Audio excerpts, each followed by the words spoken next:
It's like 1,500 people in here. 1,500, 30,000 people up in this motherfucker right now.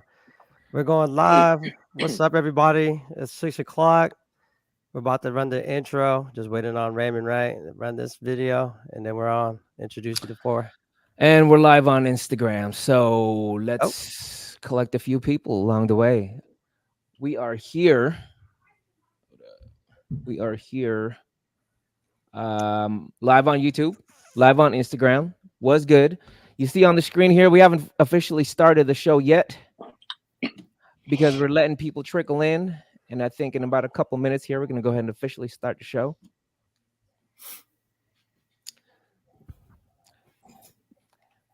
How can I? So I don't even know how to invite you guys in this thing. That's on, what I was on a gonna live say. session. I'm looking at it right now. You What's have to good, do everybody that that's on first. Instagram right now? Please consider moving over to youtube.com /@ Cold Rice Media. Come peep us out over there because we can't see you. We can't see the chat. You can see us better live on there. You can go ahead and comment here and there if that's good with you. Again, youtube.com /@ Cold Rice Media. And I think we've given ourselves a little bit enough time here to start collecting. Let's start the show.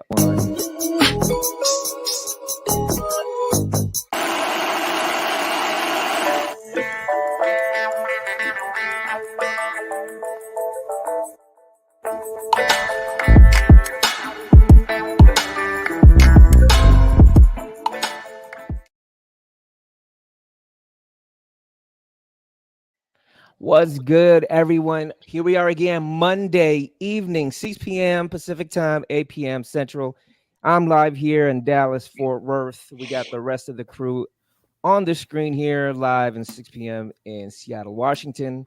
And let me just go ahead and go around the horn here as far as introducing, because we're going to just jump right into this thing. We're feeling pretty hot, ready to go. My boy over here is just puckering up on the lower right corner. We're gonna go ahead and introduce him first. His name, I think he's frozen. Is he frozen? My guy, I was like, what the hell? My boy is just puckered up. Maybe he's got. There he goes again.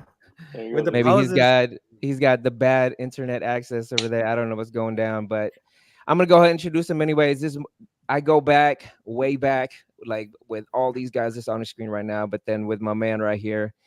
We're just going to call him Isaac tonight. I hope he is able to remain with us with the internet that he's got going on. Isaac, can you say what's up? Can you hear us? Uh-oh. Yeah, he's daydreaming. Might be a little bit of stage fright. I don't know. He's frozen. I've never seen him quiet like this. He's so quiet. That's the thing about Isaac. Yeah, it was all good too. It was all good. So we'll have him run back in. We'll do a whole bunch of changes on his end. And his I'm seeing a bunch of people popping in right now on Instagram. I also see his brother popping on Instagram. What's up, Jeff? Your brother was frozen, so we're adding him back on stage here. Jeff, if you want to come over to youtube.com /@ Cold Rice Media, please do so. And we got Isaac back on the screen. Isaac, can you see us? I can see you guys. Can you guys hear me? See me? Yeah, we see you. We got you, bro. We thought you were having a stroke, bro. So I'm glad you're okay. I'm glad you're cool. And as for our other guest here, it's been advertised on our Instagram. He's a very known person in the Seattle night scene, and that's the reason why we brought him in this evening. Is because to discuss, current state and just have a little bit of fun of just some throwback stuff, a little bit of nostalgia discussion of how we can compare the back and forths of how it was back then to here now, because we're considered old heads.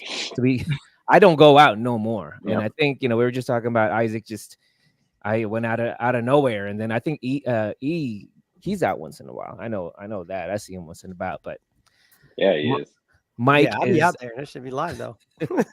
Mike sees the scene. Like you're out. You're still resident in a bunch of areas, right, bro?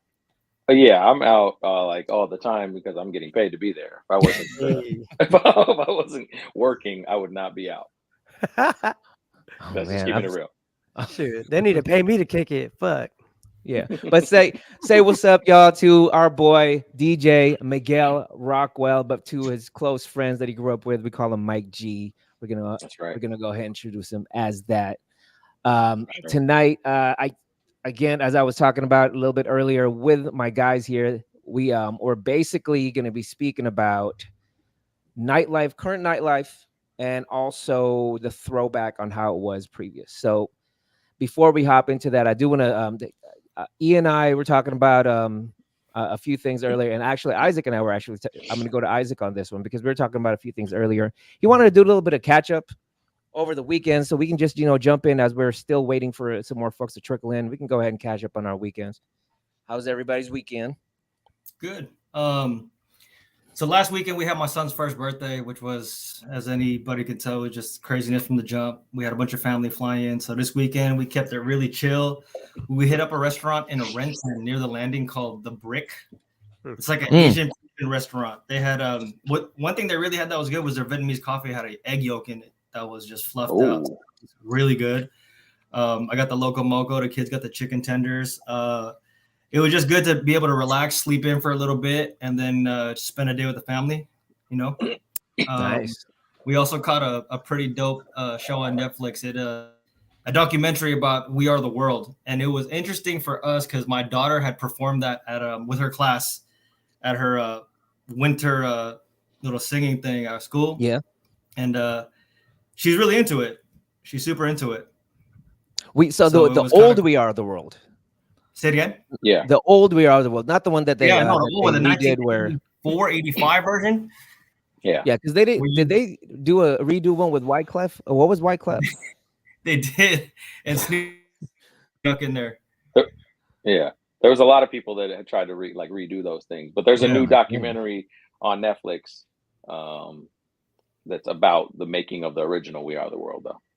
That's the one that that's the one that I was watched. It was cool to see my daughter just sing along to the song and just be. She's 7 years old and she was just that's wild.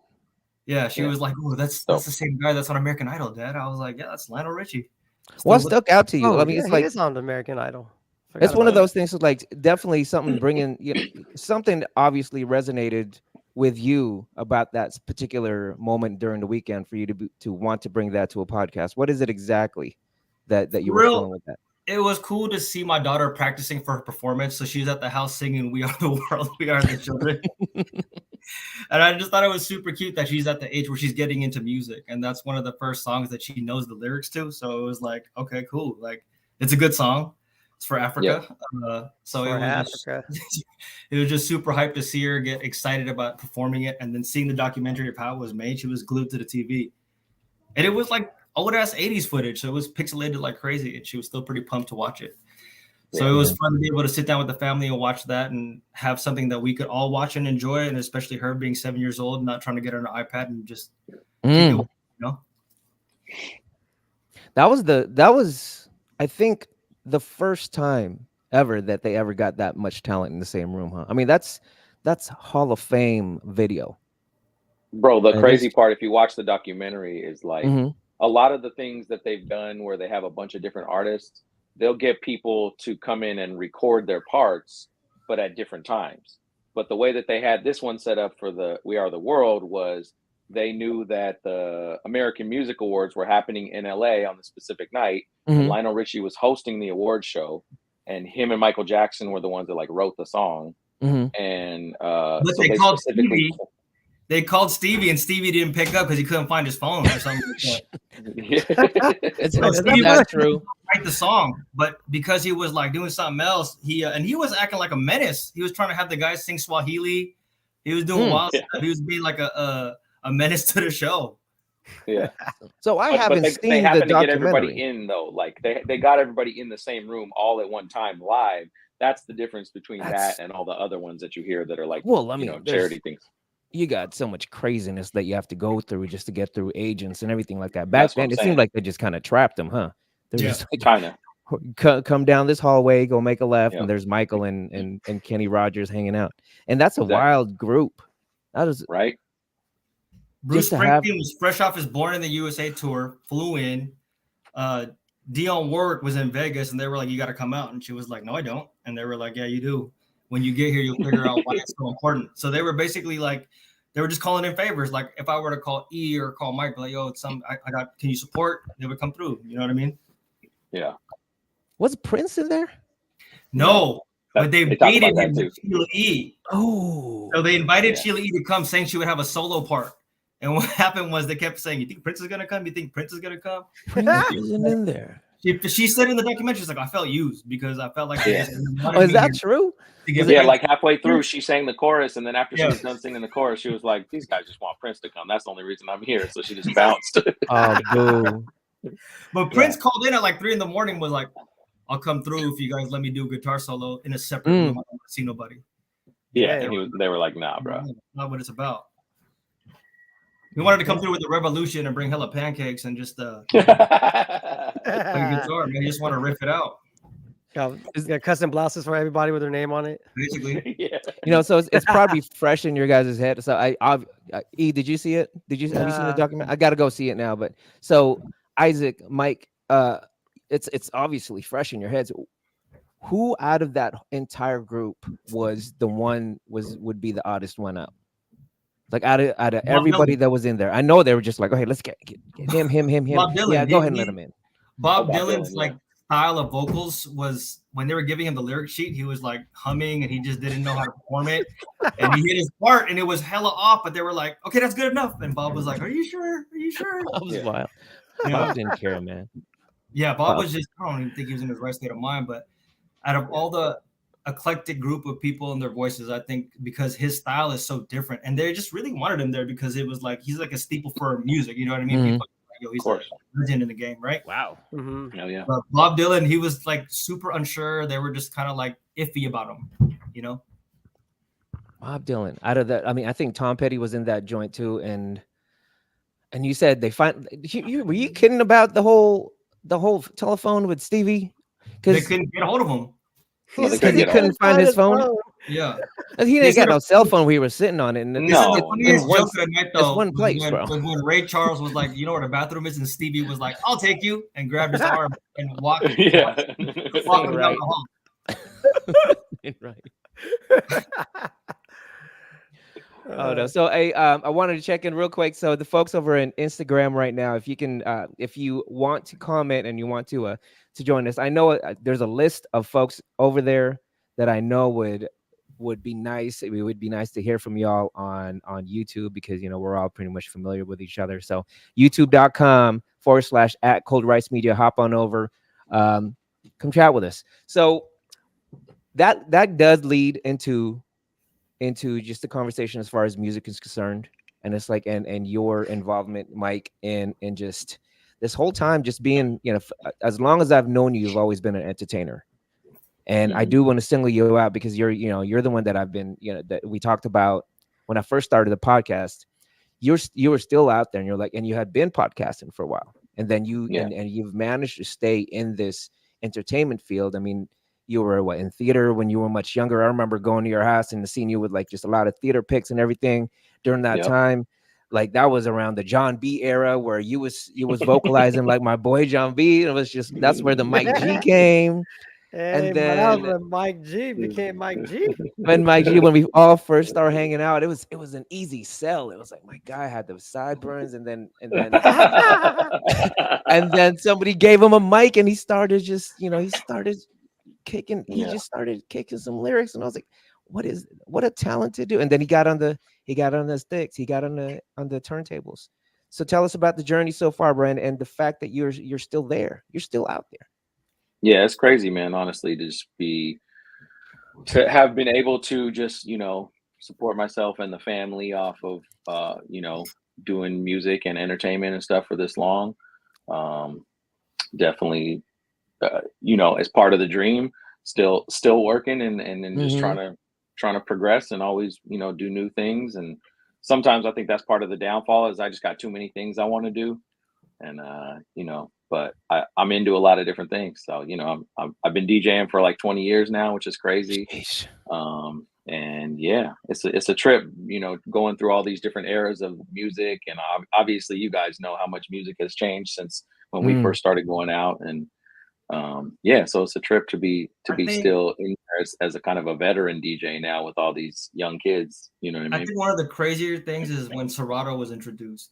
Obviously, it's a cliche topic, but carrying the records versus just having the laptop and busting it out is like a huge thing. Yeah, the Serato. Yeah. And you're absolutely right. It's just that I just posted something on my IG with I think 88 Rising gave Invisible Scratch Pickles this like, it's like kind of like a lifetime award type of a thing, and they posted it on their IG, and I was looking at them and I was like, these guys are, you know, I know they're still doing shows once in a while. I don't know if they're all still as active, but then I put them right there with, I mean, you, Mike, were only probably like just a few years behind them. I know they had their tables already set up. They were already toying around in the Bay, because they all kind of just sat there and they got high and they just, you know, scratched all day. But then with us, we were all just kind of kicking it and everything, but you still had access to the table and actually practicing. And you've actually been doing it almost as long as those cats. So I mean, if it's sick to me. Yeah, I mean, those guys, I think they're older than us for sure. They are. They smoke a lot of DMT, so that, I mean, they just sit around. I mean, no, seriously, like I got a homie. They get blasted for sure. They smoke DMT, which is that dream drug. So when they smoke that shit, they could literally just like hear the scratches like better than anybody else. I've heard that. Are you talking about back then or like now? A couple years ago, I heard somebody tell me like, I kicked it with, I don't want to say anything, but he was like, I just kicked it with Hubert and dropped them off a pack. I was like, whoa. So I went to. I don't think all of them do, but anyway, yeah. Allegedly, we'll say allegedly. Yeah. I think throw this my guys was under the bus. So. It was like 98 or 97. 97. I went. I took a trip down to San Fran, Daly City, hung out there, and just my boy and I were just kind of like hanging out in the hood. And he was like, "Yo, this is my old neighborhood. Let's go to one of these little block parties and everything." And it was just like, "All right, fine, whatever." And we went to this dude's backyard, and there you had the pickles, and you had I think Beat Junkies were there that day also, and they're just kind of hanging out. And this is the Bay. This is them just doing Bay things, and they're sitting there. And I remember during that time it was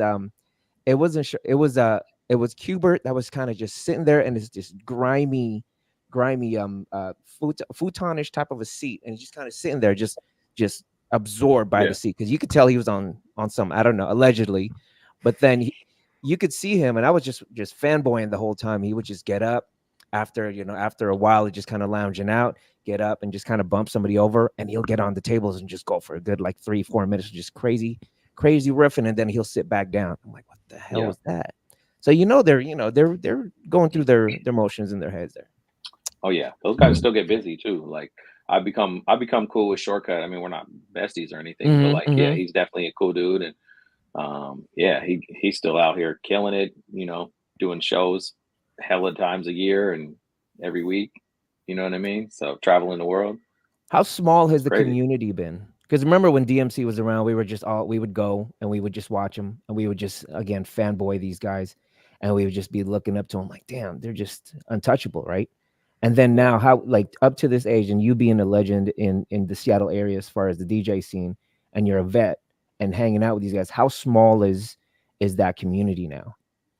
I think since the internet, for sure, it's just everything's become way smaller, and especially since COVID, when everybody started getting on Twitch and doing live streaming and stuff like that, it just definitely made everything a lot smaller to where, people made lots of different connections during that time period and formed new relationships. And I've even, met people that I linked with during COVID on Twitch and stuff like that, and gone to other cities and DJed. So yeah, it's been dope. How far of a distance have you been invited to actually spend, or just at least link up for another show?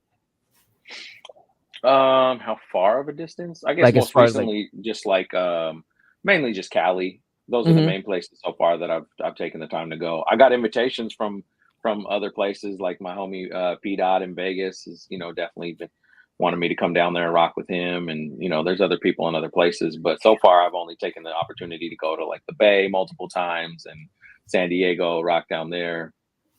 So we have the boys from the Bay, Dennis and Derek, and they were Dennis and Derek Barcelona, and we were talking about just the Bay culture right now and how it was compared from back then. And there's, they kind of just went through their own chronological order of how they felt it went down. And there was a little bit of a disappointment on their end as far as their feelings around when that hyphy movement, when it was kind of at its height and started sliding a little bit, the focus went from hyphy from the Bay to the A. And and they have this kind of like chip on their back. I don't know. There's a little check mark on my face. What was that? Y'all see that? That wasn't me. A little bubble right here. But anyway, there was they felt like someone gave us a like on YouTube. That's what it was. They had this monkey on this chip on their backs. Like, yo, we still got to put it down for the A. Did you feel any like what was your vibe most recently of what's going down down there?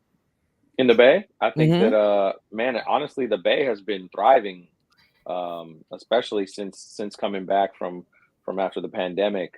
They've been having a lot of different stuff going on. There's a lot of new DJs, a lot of young DJs coming in that are starting new things. There's this one of my guys, Nopa Slaps, who I'd actually met before the pandemic. He had a little small party called R&B and Ribs, and then. After the pandemic, that shit has blown up to where it's like one of the biggest parties in the country now. Everybody wants to play that party. R&B and Ribs. You know what I mean? Yeah. Is it a day party or is it like a? It's a day party. Yeah, in San Francisco. Then that sounds cracking. Day parties always it, man. I understand, friend. Like, love me a day party. Yeah. Is this still happening daily, or is it kind of just like Daly City? No, it's in the city. It's in San Francisco. No, it's in San Francisco. Oh, you just asked in general? Is it popping? Yeah. I don't know. I don't think that there's that many events, like club type events in Daly City. I feel like most of it's either San Francisco, Oakland, or San Jose. Yeah, that's where it kind of seems like those are the main spots. A lot of the San Francisco spots, from what the Bay homies have told me, have kind of gotten pretty gentrified. And a lot of the like hip hop nights have moved out to Oakland. So that's where more like hip hop is happening. But that particular party that I'm talking about, the R&B and Ribs, is definitely in the city. So, how you feel about the current climate of in comparison to what's going on down there, and compare that to what's going on in Seattle right now, as far as what the movements of maybe getting back to that old stuff? Man, I feel like the club culture has just been changing in general. Talk about it. I think that I think there's multiple components. I think that the advent of bottle service and sections being the thing has kind of like influenced the music to where we got into this zone of making music that was like this slow kind of trappy hip hop that goes well with that bottle service, VIP section kind of a mode, but it's less focused on dance, right? Because it's like slow, it's more just like chill out and get hyped to, but it's not as much based around the dancing because the tempo is slower. That along with the rise of social media, and like now it's way more important to have like good lighting in your club, and so that people can come and take selfie videos and pictures and post it on the gram. And that's like what a lot of it is about these days. You know what I mean? Is that like a flex then? It's way less about dancing. Yeah. So and I'm not hating. I'm just saying that's what it is. That's what it's transformed to. It's definitely shifted. Yeah. So Isaac, it's a different vibe now. Is that what you're seeing on your end when you're in your booths, when you get in there and just like, is that what it is? Because that's what I haven't been clubbing for a minute. It's different clubbing over here. The transition is definitely different. And I think a lot of it, like, for example, when we were going out, what is it, 2007 or something like that? No, wait. No, before like that. 2003, 2004 is when we all turned 21. So we were already out in the scene. But even prior to that, we were hitting up beatbox at like 16 years old, and we were going to Annex down south. No, like, down in Redmond. The club drugs were like weed, alcohol, and ecstasy. So you could see the major difference now when you go out because everybody's hopped up on cocaine that's mixed with fentanyl. Fools are losing their minds. That's probably another big difference out there. The kids or whatever, let's say the adults now, the younger adults are getting way more lit off some other stuff that we were doing, right? Like Isaac said, it was just weed, alcohol, maybe some E. But cats out here. I mean, I'm not trying to blow up the scene that that's all they do, but it is a transition for sure. That's definitely like that's the far extreme change of the actual scene right now. I know. I mean, it's just we did back then we did our thing. We did our inebriations, the stuff that we needed to have to do just to have fun. But then now it's just I don't know what they're doing anymore, and that's what you're saying. But I'm more like what had Mike G had mentioned. If that is an interesting point and that you're bringing up. It's just now a lot of the music, like you said, the music has definitely changed to cater towards that bigger money with the bottle service and the reserved areas. What's it looking like in the main? Is there still a general admin, or is it just no? I mean, well, a lot of clubs now are just free admission and then they just get money off the bar, unless you're like in Vegas or something where you're paying $10,000 for a table. Or you're going to Miami, you're paying, $15,000 for a table, something crazy like that. Crazy. But like now it's more of a loungy type, really. You know what I mean? There's no dress code. You can wear what you want. I remember back when we were going back in the day, the girls would, pick out an outfit for that day, go to the mall, get dressed up, at the end of the night, look crazy depending on how faded or how much I drank in the car, whatever type of club it was. Now it's like you can wear whatever you want. You could have a pair of Air Force Ones on that look like you ran away from home. No, that's wild. Is that really how it is? It's like across the board, even hip hop and is there just I would imagine there's strict EDM clubs, right? Yeah. In downtown, are there still strict hip hop clubs that are still spinning? Yeah, there are, but it's like there's open format has become definitely like more of the main thing, at a lot of the like bigger places. It's like you play some hip hop, you play some EDM, you kind of, mix it all together. A lot of it in the last few years, a lot of the like 2010s, like anthems, especially like the EDM anthems have really been popping. And those are the ones that it's funny because, we talk about like the slow music, but those are the only things that get a lot of the kids hyped these days. And those are the songs that are like from when they were in middle school. You know what I mean? You start playing. Last couple times I went out, Mike, my cousin DJ Raph, he spins at Resident Media. Oh yeah. At a still. He plays every single time and it gets the car going. He can turn it off and they'll sing the lyrics. Mariah Carey, We Belong Together. Sure. He plays the hook and the chorus and he'll stop the music and the whole crowd just sings it. And that's an old ass song. Yeah. Right. But it gets a lot of the new music hasn't been like really getting people hyped. It's crazy. I think it's starting to shift a little bit again. There's been more upbeat stuff that's coming out in the past like year or so that I think is kind of going to start shifting it, but it's a slow shift. It's not an overnight thing. So hopefully that just kind of shifts things again. And it's weird how the tempo of music and like the popular tempos of music kind of like can shift where like everybody starts going towards one direction, you know what I mean? And it takes a few years and then it's like, okay, now we're going to move back to this direction. Because you think about like in the 90s, like when the 90s hip hop was in the like 90 to 100 BPMs, right? And then like in the mid 2000s, a lot of stuff was down in like the 85. That was like the Atlanta like crunk era, everything was like 80, 85 BPM. And then it went up into the 2010s. It was like 125, 128 for all the like EDM stuff when everything went EDM, and then went down to like trap down south type shit that was like 65, 75. So it's like it's weird how everything kind of shifts and you can follow the trends with the shifting of the BPMs, How hard? Sorry, that's technical nerd shit, but just no. But then that's dope how you can break it down and what the producers were doing at the time, and you could just look at the beats and you could just like, okay, that was an era of this, boom, boom, boom, boom. And another thing that I noticed going out is like back when we were going out, they would play like the whole song from front to back, sometimes even double it up. Now kids have goldfish memories. They literally got to play like a verse and a hook, and when they hear the beat, it's like cool. Then they drop into the next. To get them up. 100%, bro. It's everybody's attention spans are so short. Yeah, that's what I've noticed with these kids. They're used to like YouTube clips, right? Yeah. It's exactly what they say. 30 seconds. What, like 15 to 10 seconds, I think. 15 seconds. I play almost every song. I play one verse, one hook, and then you got to go to the next song, or else you're gonna lose them. You know what I mean? Yeah, you can feel the energy drop immediately when they're like, "Okay, so we're you over play it." Mariah Carey, "We Belong Together." Yeah, everybody's head explodes. And I'm assuming that's much easier. I mean, the new system, the new DJ systems and the turntables and just even the computers that you guys are bringing, that's making it a lot easier. They got wireless needles. Transition a lot quicker, right? With the wireless needles. They got wireless needles now.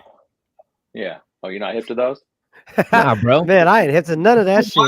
That sits on the magnet that sits on the actual record. And the wireless needles. I'll show you. I got them right here. Hold on, let me see. Oh, you got one? Okay. Mike, remember when you had the cheap needles and you had to put the coins on top of it just for it not to spin? Yeah. So how does that work? So how does that work, bro? Okay, so this little circle right here, the turntable, the spindle of the turntable, you put this right on top of a record, right? And then this thing spins around and it connects wirelessly to your computer, and it sends a signal that basically whenever this thing turns, like even if you take it off of the turntable and you hold it in the air and you just go like this, you can make it like do the scratch. You know what I mean? What the So this thing just spins around, and it knows that when it's spinning, you play the song at the normal tempo. If you like pull the record back, then this thing will spin backwards, and then it, stops the record or spins it backwards or scratch or whatever. So is there any pre-production? I mean, I know it's a long ass night for y'all to be up there. Are there any like pre-productions that you do beforehand to be like, you know what, I can just have this already queued up, and when I transition here or when I'm actually doing a little bit of something different, does that come into play, or is it all just still? It's mostly for me still everything on the fly. I don't really go into it like picking a bunch of songs usually ahead of time. Some people kind of plan their sets out more, but I like to have the feeling of kind of like feeling the reading the room, you know what I mean, and like picking stuff on the fly, because it's part of the only thing that you still can do that makes it feel like old school, like real quick, of like getting that pressure of like, oh, what's the next song going to be? You know what I mean? It's like, obviously I have folders of songs that I know will work if I need to like find something real quick. But, I like a lot of times to kind of be like scrolling through the songs and be like, oh yeah, I'm gonna get that next. And then, start picking like 2-3 songs ahead of time and putting them in like a little window where I can get them ready and, just pick that out on the fly. But I mean, there's definitely DJs that do like some more pre-production stuff, but usually those DJs that do that are more of like the festival DJs. Man, I appreciate that you're still actually they like doing pre-plan their whole set, or like even pre-record their whole set.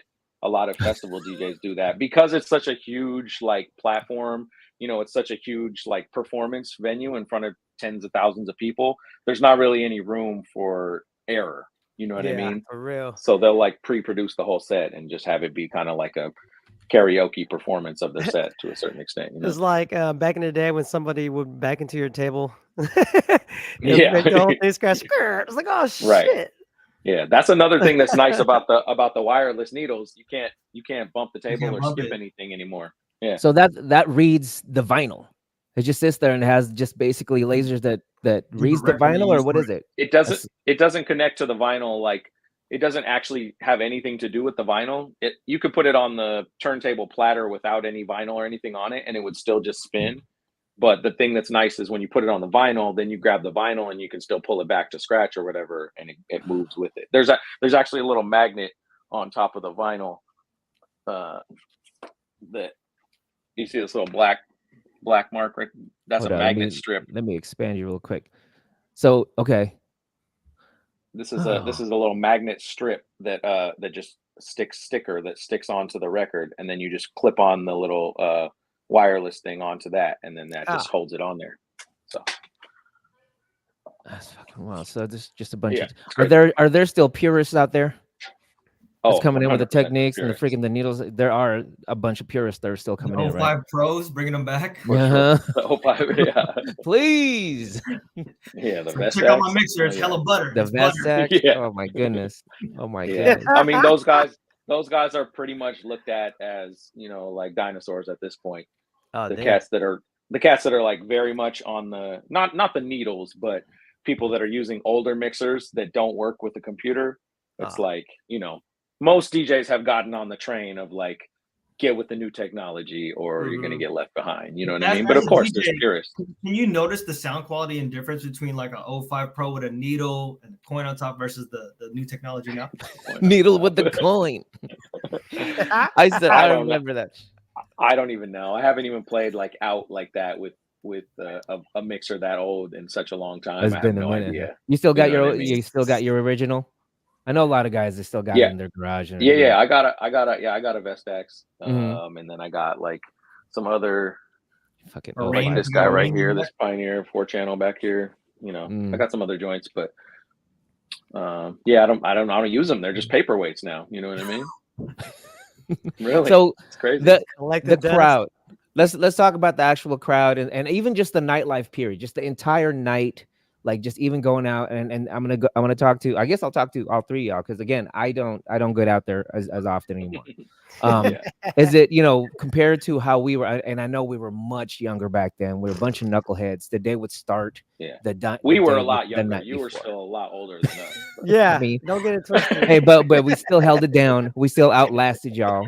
You were we still outlasted y'all. But you know, it's like it would be everybody would just kind of link up pre-funk and then just roll deep, parking lot pimp a little bit, and then just and then go. And that was the thing back then. It was like you'd have a crew. Everybody had a crew. Well, we had you had Boss, you had Ill State. Shout out to them, Troll Asians. What is it? The Hollow Kids. There was a point to where everybody had their clique, and you would go in and you'd get a specific discount, and you'd get to the front of the line. Does that? I would assume that doesn't exist anymore, and that's not even the vibe anymore, especially for the younger crowd. What's the exact question? The actual that type of the plug. Getting together and grouping up like that and hitting the club scene and just that type of like preparation for the nightlife. This is just like I don't see that happening like that. No, not the way we used to do it. No. But honestly, I feel like the way we used to do it was somewhat unique in general anyway. It's interesting, even for our era. I'm wondering if they had you're right. There was other crews. There was hella other crews. Same thing. I mean, it started. It was the filthiest crew, though. I mean, if anybody out there is watching, but you know, how right. Today, right? I mean, yeah. I mean, once they started seeing these, you know, these groups that are being let in, like 10, 15, 20 people sometimes at a time, cutting lines and everything, then you started all of a sudden, you know, putting your girl crew together and like the other boy crew together, get good with the DJ. And that's how it developed with us back then. But then now it just doesn't seem like that's even with the younger heads, you know, with your like young, fresh 21-year-olds, that's not even happening anymore. You're not seeing that at all out there, right? No, it's not the same. It's smaller crews, if anything. People don't roll deep like that though anymore. I feel like. Wow. That's almost some gang related shit. Still hit the DJ up to see if they can get in without having to wait in line. Right. You can carry a crate. Yeah. Right. You guys figure out your own shit. I'm coming with like one other person. We're getting for free. I don't know how you guys are getting in. Oh my goodness. You can't use the phrase anymore. I'm with the DJ. Like when I used to promote for Steady Productions, and we had like C Sound on a Wednesday, we had Muckleshoot on a Thursday, then we had Pink on a Friday, and then Volume on a Saturday. We did have a list. Pink was hella fun. That people could, you know, they would shoot the names. We would get the list in by 8 or something like that in that same day, and then people would show up. But as opposed to people saying, "Can we get this whole group in?" It's like, man, we're all 25 and older now. You guys get a table. It's only $200. It'll get you 20 people in. You guys split a bottle and get one bottle, whatever the case is. So it's sort of evolved. Yeah. When we were kids growing up, going out, I think that was the coolest thing, was especially for like guys like me and Eric, who were significantly younger than you, right? Yeah, you guys were the babies. You were the one that like was borrowing details, you know what I mean? Like y'all were borrowing our IDs back then just to try to get in. It would be like boom, and then would slip to the back. Try to get into Jillian's, you know, on a Saturday night. I am about your height right now. Let me see that ID. The only pre-fund. I do want to call out real quick. I know IG folks right now. I see y'all watching and I see y'all commenting. Unfortunately, that doesn't interface with the platform that we're on right now. I do want to call out a couple things. So the real DJ Keeb, if y'all are familiar with him, the younger gen is smaller but more clicks, to be honest. So he's seeing on his end that there's more, but then they're not rolling as deep. We got an affirmative Alex saying facts, and Pat the Rock. I'm not familiar with who he is. I remember hitting a Vu and he'll get us 20 deep. So Pat had a hookup with a gentleman named Vu and a gentleman named everybody in. He said 20 deep. Hey, I'm rolling 20 deep. You got me? Come on, come on. But I got you. Come on. Like, all right. But Vu came in late. He came in a little bit, later, and after like everything was kind of established, and then they just took over at that point. To be honest, they just did. They did the dang thing right, and I think they were the recipients of a lot of the club promoters doing that back then. Other than Never Empty stayed around. Rest in peace, Mark. And they were the ones that just held it down the whole time, and that's why. I mean, they outlasted everyone, and then that's when you had Resident came in, swooped in. And then I think, our stuff was going on with Behold Notion and all, and with Sean's, what was Sean's? Endless Recipe, Sean. It's like we were all just kind of tapping, and then we just kind of gave out and just like, okay. But that era was crazier because you actually had to rent smoke machines. Green lasers everywhere. Right. You know what I mean? Right. Yeah, the smoke machines, the green lasers, the light show, everything, or motherfuckers would not be entertained. The only thing that didn't change was the USO security, or like the homies from the hillside that ran security. That was you don't want the homies from the hillside, the entire hillside to be there. I mean, Ballard, the Ilasians, yeah. The Ilasians were out there. Shout out to they were a pretty solid crew once you think about it, though, because they came out of nowhere into a different city. Sure. It's almost like Gorilla Pimpin' showed up. They threw parties, but they were super. If you think about like a hospitality point, they were always cool with everybody. You know what I mean? Even when they saw you outside the Coliseum in the mall, they would know your name. It was all love from the Ilasians. All love for sure. All love from them. But that's what and that's what made it. That's what made it. I think everybody was just kind of like, we'll support yours if you support ours. And then at that point, I loved that scene back then. And this time around is, I don't know. It just doesn't seem like there's that vibe. Are there still street teams? Because that was also another thing. I know Cali. I haven't seen it. I know Cali was huge. Team. I remember. Sean used to make us go out there and do the work. Yeah, boy. Still pass. Back then you would need to have the club if you don't pass out these flyers. I was like, man, I'm with Sean. Well, that's one thing for sure too. There's no flyers anymore. It's just all digital. Not no more flyers. That's all digital now. So you don't come out to like wet flyers stuck to your windshield anymore. Those were the worst when it rained. The cats. Media era where people were posting. One thing that we would do when I worked for Steady is we would make sure that when we were promoting for a party, we would make sure that the promotion was current on the feed. You didn't have to scroll too far down to see it. So it would be like an every hour, 2 hour thing. We would post it mobily where we were from, tag a bunch of people in it just so it gets a lot of buzz. But that sticky flyer wet on the windshield shit's not good. It gets stuck on. You got to scrape it off. And then if you print out too many, you got hell at the house. The budget, bro. I was like, dude. Yeah, the budget that you had to have for that thing, it would be like glossy types. I remember when Sean and I was working on a show with Endless and Behold Notion was doing one for the Paramount, and we were trying to figure out like we had to pay this much for the just for the I was like they had just their group there, and there was union that you had to actually pay them, and we had to think about like we were bringing in I forget what's the Beat Junkies, Beat Nuts was coming down. We were going to throw the show, but then like the biggest budget that we had aside from everything else was those darn flyers because they had to get them super glossy. And, Sean was so into like we have to go with like 5-10 layers, super glossy, and then we need to get like 10,000 of those. I'm like, because he was like, if you pass out 10,000, if you get 10% returns, you get 1,000 people at the club. I'm like, bet, but.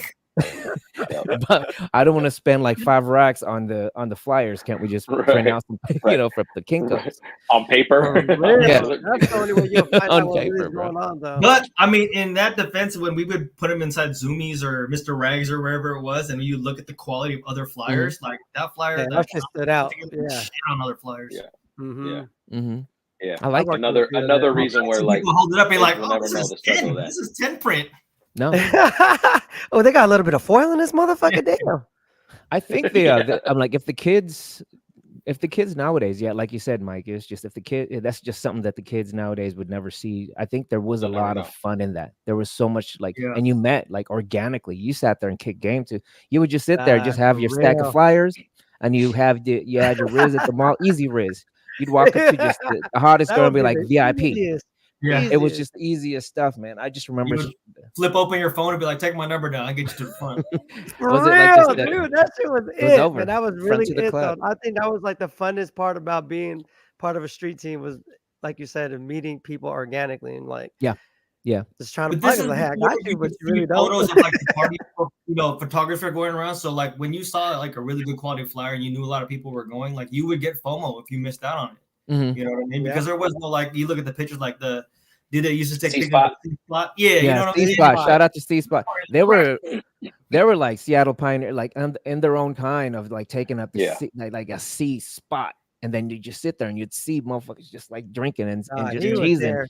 Or just like J was out there for sure. C-Spot J was out there for sure. Yeah, they were doing their thing. Shout out to them. They understood, and they were ahead of their time during that time. I mean, you just to even think about just taking random photos out there of just people and just posting it and that's your advertisement.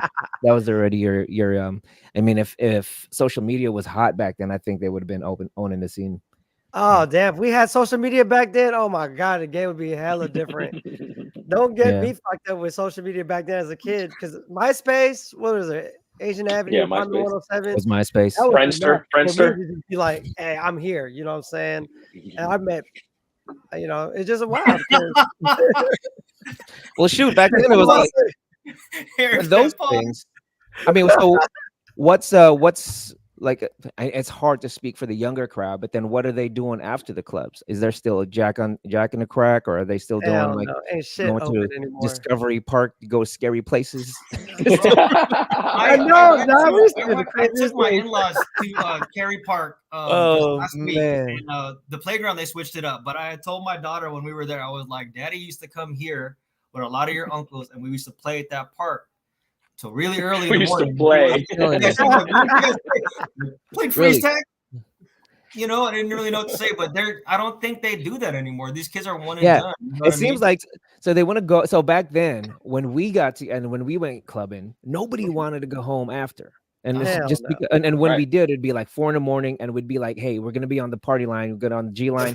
Look for me." And we sit there and just stay still up, right? And this would be coming up. So mind you, for those tuning in that didn't know the culture back in like 2000, was that 2007? Back in Seattle, 2004 to 2007, we like during that all those little promoters that we've mentioned so far, when all of those clubs were going on, there would also be this thing like right after. It's like, where are you guys going after the club? Are we going to go over here? Going to go over there? There was a huge group of us that automatically would be talking about, we'll be at Jack in the Box on 4th Avenue. Drove to Bremerton at 5 a.m. Ooh, nah. Bremerton? Never mind. Here he goes, bringing out the Bremerton girls. I know. Don't call the alternative. Don't the alternatives.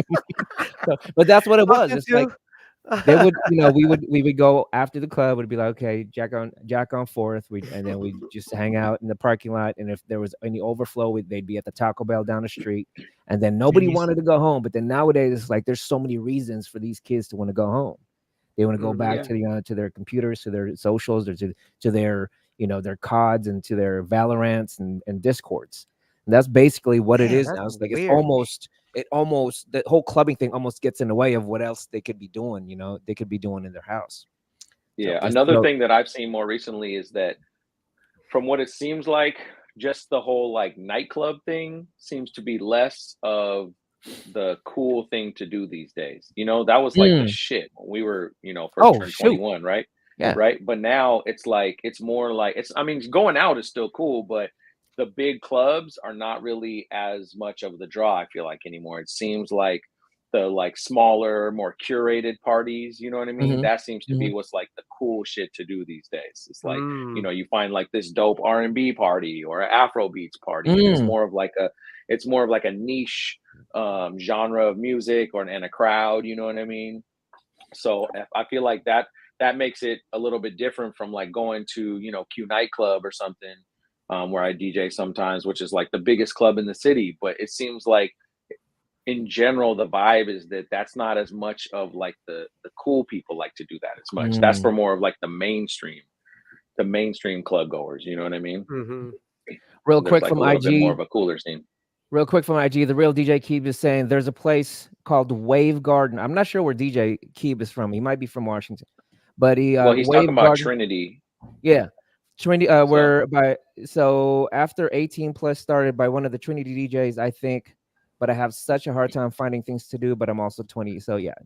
Oh yeah. You're young. Yeah, right. Yeah, and also like you had mentioned, that also sounds Mike, like more. That's probably more EDM too. Just to be clear, because let me ask you that though. I want to actually hop over to that. I wanted to hop in earlier, but you've always been this hip hop and more like back then it was boom bap for us, and also like a lot of the underground stuff. How hard was it to just to own it, to be like, you know what, I gotta really start fucking with these this EDM music and how to incorporate it into my sets?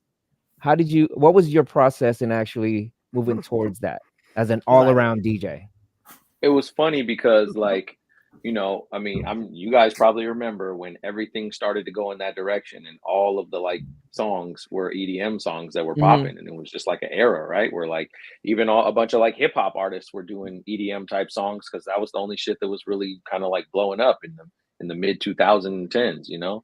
And myself and my guy Johnny DJ J4S at that time, we were doing these monthly middle school dances. I worked at this Boys and Girls Club. I ran a recording studio over there, and we were DJing these middle school dances for the kids that would go there, and they just wanted all of these EDM songs, and so that's how we would find out about them, right? Because they would request this song, and we'd be like, okay, so we'd go and find the song, and then we'd play it, and it would get this crazy reaction. Oh my goodness! To where like the kids would just get so hyped to this shit, and so we were like, damn, this stuff. I can see the benefit when people are going ham to these kind of songs. You know what I mean? Because like the places we were going out to, they weren't playing that music because people were still trying to hold on to hip hop, and you know, the people that we kick it with, it was more like going to hip hop clubs, right? And like that was like War Room era. War Room wasn't playing none of that kind of shit. No, but like we got hip to a lot of those songs, and so it ended up kind of transitioning 10 years later into this cheat code for the era that's going right now, to where that all those songs are like really popping, and we already had our folders of all those songs from those middle school dances. You're right. And all those middle schoolers are like freshly 21, 22, 23 now. So like they want to hear all that nostalgic music from that era. You know, they want to hear LMFAO and you know, like a G6 and Katy Perry and shit like that. You know what I mean? So it's like I remember it was not by choice to be able to answer your question. It was not by choice to really like go in that direction, but it ended up happening, and hey, it is what it is. Was it? I mean, I know you've been musical all your life, so it was a pretty small learning curve for you. It was just kind of like, you know what? Okay, I'm just gonna go ahead and mix this thing in. You had to be professional about it, and just like, you know what, this is what they want. This is what it's got to be. I mean, that's what the job of the DJ is, bro. Exactly. That's why people that you know, try to like really stand on their laurels of trying to be like, oh, I'm not going to play this, I'm not going to play that, or people requesting songs. I used to even be like that in the first 10 years of myself DJing. I would be like hating on people when they would come up to request a song I didn't want to play. But like, you know, it's like, man, you play what the people want to hear. They're going to dance and have fun, and that's the job, right? It's like, how dope can you mix that weird request in to make it super fresh? You know? Exactly. You got the G thing to friggin' G6. Yeah. So how do you get that mixed over? I remember I think it was towards the tail end when we were all still kind of out there, at least, you know, for the older heads, Mike and I, although I'm still like I think 10 years older than Mike. Yeah, right. I remember, what was it? Vertigo. Vertigo had the small room playing some of the EDM, and then you had and some funk, and then the main room was still playing. You know, that was when Bust Around Throw Your Hands Where My Eyes Can See and Still Free. And that was when Exhibit was still rocking back then, and was main room. And then now you'd have the off room as the hip hop and just old school, and then you have the just pure EDM on the main room now. So there's quite a transition, quite a changeover. It's crazy, man. But and even more than that, I think it's more of a, like I was talking about before, it's more that the main room is just both. because everybody, Yes, these younger kids, they've grown up with yeah. all these different genres, you know, like even a lot of times now I'll be playing at a hip hop club, you can throw in some like early 2000s emo joints and the kids go crazy for that shit I love because that. it's like they were all into all of that all at one time, you know what I mean? I Before love we were that. like way more segregated into like, oh, you like hip hop, you only fuck with hip hop, or you like electronic music, that's all you listen to. But now these kids now they like all of it and they all listen to all of it. So open TikTok, format really, works for that. everybody brings back TikTok.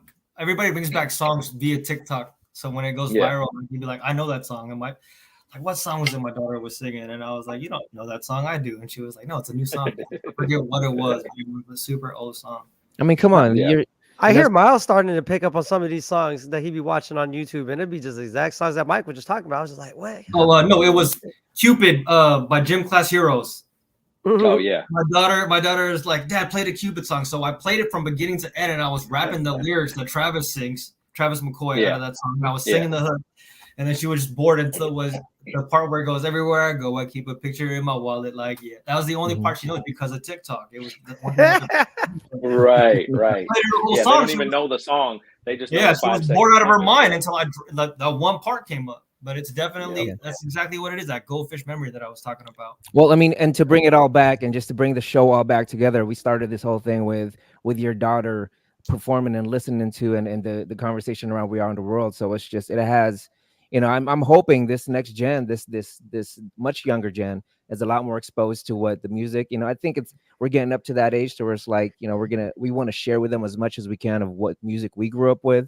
And then them to actually understand what, you know, what they're listening to. And I hope there's, in my opinion, just my pure opinion, there's this dead music right now to where it's just, I don't know if I can even go back to where, you know, what's their name? Silky Red or Icy Rice, what? Like Spice. I was like, I don't know if, you know, if I was in this generation, I would go back to like, and I teach that to my, like, maybe even my grandchild. So I think there's still a lot of pride in what we grew up with, like a lot of the conscious, even the conscious music, conscious rap, and just the, you know, the fun music that we used to grow up with. Mm-hmm. Yeah, but you could say the same thing for Akinelli, Put It in Your Mouth, bro. Okay. That's why we don't include that. And they ran that back too. And T-shirt in my panties on, you know, right. That's still there.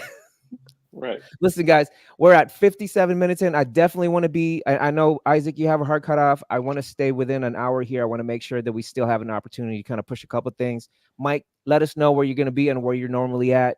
We want to make sure we stay on top of keeping you out there in the scene. Yeah, man, I'm DJing right now. I'm DJing pretty much still every weekend.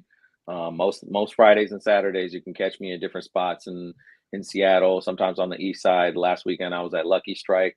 I'm at Havana, Sugar Hill, Q Nightclub, Rhino Room, Rhine House, all the spots, man. So if anything, just check me at Miguel Rockwell on Instagram. I always post where I'm going to be at. So if you're looking for a good spot to go kick it in the 206, that's the easiest way. Seattle, you are very blessed to still have a group of DJs that has just remained the same and remained in the scene, and to have, you know, if you see my boys with whoever, like if Mike is up there with DJ 4S, I don't know why he goes for, like DJ Foreskin, he's up there. Make sure you say what's up. OGs all day. Milkman, get with him. I know you got something to plug. Yeah, last week has been very busy working on the pop-up. So March 23rd, we're hosting a market space where people could come, listen to entertainment, drink, have fun, eat, and shop with all the new vendors that is going to be popping up on March 23rd at the Hive Gallery here in Renton. You know, just to plug a few of the brands that are in there right now, we got Naked Hood Clothing, Hatchet and Arrows, Fourth Quarter USA, Solistic, High Pins, 11-9, Lexi Links, Blackheart, 206, Sugar Hill, and more. So that's just the first week. And I'm still looking for more vendors who want to participate in this event because, man, who wouldn't want to be here? It's the first time doing it, trying to get the community growing and network with everybody. And pointing to Isaac, I know Isaac and I have been having conversations around just having him a little bit more frequently on the pods. He's also starting to think about, you know, developing something on his own. For the sake of time here, we're gonna carry that over next week because you will see Isaac with a group of different characters that's gonna be joining us. Please tune in next week, Monday, 6 p.m. Pacific time, 8 p.m. Central. Boys, love you. Thank you for joining us this week. Stay on. Thank you guys. Peace. Why does Isaac get two?